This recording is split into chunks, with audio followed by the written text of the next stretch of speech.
जागतिक वारसा स्थळ असलेल्या कास पुष्प पठारावर आता फुलांचा रंगोत्सव सुरू झालाय। विविध रंगबेरंगी फुलांनी हे पठार सजू लागलंय। पश्चिम घाटातील जैवविविधता खूप मोठ्या प्रमाणात या कास पठारावर आढळते।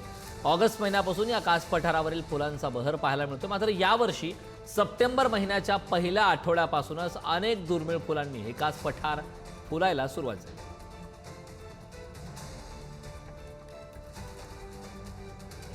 नमस्कार, मी संतोष आठवले, अध्यक्ष कास पठार समिती।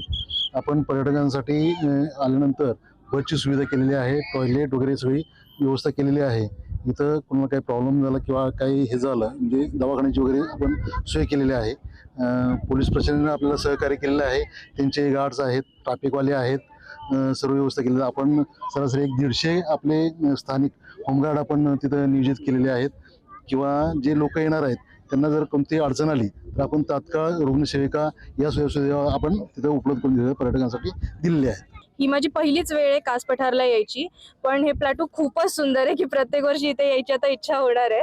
आणि ज्या काही अरेंजमेंट्स आहेत म्हणजे एंट्री गेट्स म्हणा किंवा पार्किंग म्हणा, सगळ्याच अरेंजमेंट समितीने खूप व्यवस्थित आणि चांगल्या प्रकारे केलेल्या आहेत। प्रथमतः समितीचे मी आभार मानतो, त्यांनी खूप चांगल्या पद्धतीने इथं नियोजन केलेलं आहे।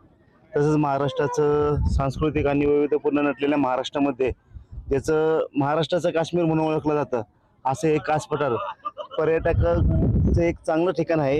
इथं निसर्गप्रेमी जे आहेत त्यांनी अवश्य कास पठारला भेट दिली पाहिजे।